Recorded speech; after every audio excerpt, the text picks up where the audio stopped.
Hello students, welcome to Learn Guru classes. So today we are going to discuss about nutrition under the chapter Life Processes. In this video you will get to know about what is nutrition, what are the different types of nutrition, and at last autotrophic nutrition in detail. So after watching this video, as usual, your concepts about this topic will be very clear. So with this note, let's begin our class. As has already been discussed, life processes are the maintenance functions in order to sustain life. So in order to carry out this maintenance function, living organisms need energy. This energy is obtained from outside in the form of food. So the process of obtaining energy from food is known as nutrition. Depending upon the type of the living organism, nutrition is broadly classified into autotrophic nutrition and heterotrophic nutrition. Autotrophic nutrition, by the name auto, means self. So, evidently, the process by which living organisms prepare food by themselves are called as autotrophic nutrition. So, plants are the perfect examples of autotroph, that is, they undergo autotrophic nutrition. Whereas heterotrophic nutrition is the process by which living organisms do not prepare their own food and they are dependent on some other organism to get their food.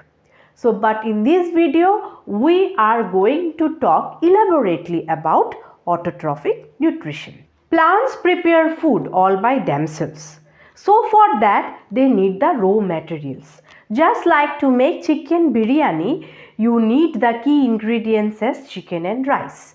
So, for plants, the raw materials are carbon dioxide and water. So, they undergo chemical reaction to give rise to carbohydrate or glucose. So, that is the food for the plant.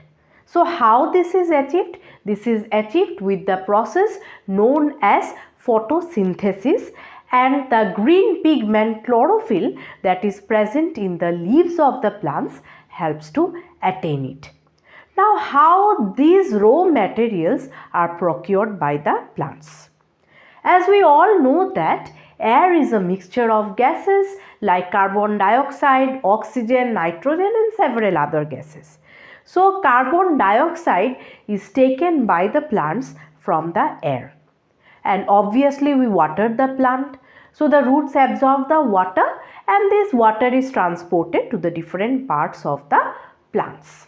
So, carbon dioxide and water under the presence of sunlight and chlorophyll gives rise to the finished product, that is carbohydrate or glucose.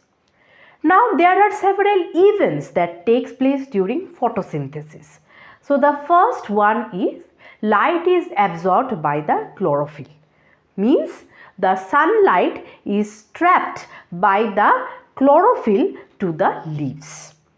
After that, the light energy is being converted into chemical energy, means obviously carbohydrate is a chemical substance, means it undergoes chemical reaction. So, this light energy from the sunlight gets converted into chemical energy. The third is carbon dioxide is being reduced to carbohydrate, that is the finished product or the food for the plant. Now, as we summarize the entire process, that is the chemical reaction, this can be represented in the form of a chemical reaction, that is carbon dioxide when it reacts with water gives rise to C6H12O6 under the presence of sunlight and chlorophyll. So, C6H12O6 is the carbohydrate and along with that oxygen is liberated and this oxygen is inhaled by us for our survival. If we observe leaves under microscope, it is seen that it consists of tiny green parts that is called as chloroplast. So this chloroplast consists the green pigment chlorophyll, which is responsible for trapping the light from sun and converting it into carbohydrate or glucose. Now, there must be some mechanism through which the raw materials, that is carbon dioxide, water, should enter into the leaves.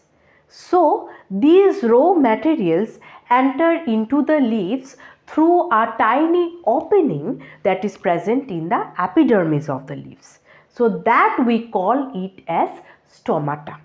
So, stomata is responsible for photosynthesis to occur. Okay, because here gaseous exchange takes place and stomata also plays an important role so that no excessive loss of water from the leaves takes place. Stomata consists of a specialized cell which we call it as guard cells. Okay, so these guard cells actually regulates the opening and closing of stomata. So in this way, gaseous exchange takes place, uptake of carbon dioxide, liberation of oxygen takes place. During photosynthesis, when light strikes the leaf, okay, at that time the stomata opens. Means what? The guard cells become turgid, that is swollen with water. So the stomata gets opened up. So as it gets opened up, means what? There is a room for gaseous exchange. So what happens? Carbon dioxide that is present in the atmosphere gets trapped into the leaves and water is already there. So that will facilitate to prepare the food, that is carbohydrate, and after that the oxygen that is produced is being liberated to the atmosphere through that opening. Now when it is dark, means there is no scope for photosynthesis to occur, that is plants are not capable of preparing their food. Now at that time what happens? There is an excessive loss of water. So to prevent excessive loss of water, the openings of the stomata should close. Okay, so under that condition what happens? The guard cells become flaccid, that is deficit of water. So as a result, this leads to the closure of the stomatal opening.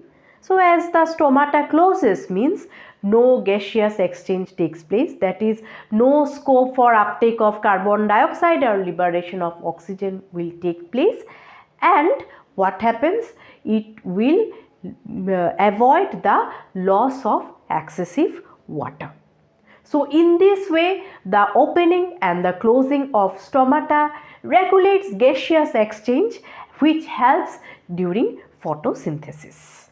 This is all about autotrophic nutrition and how plants prepare their own food. So in the next video, we are going to discuss about heterotrophic nutrition and different types of heterotrophic nutrition. If you find this video helpful, please subscribe to Learn Guru classes, like and share it with your friends and relatives. So thank you so much. Bye-bye.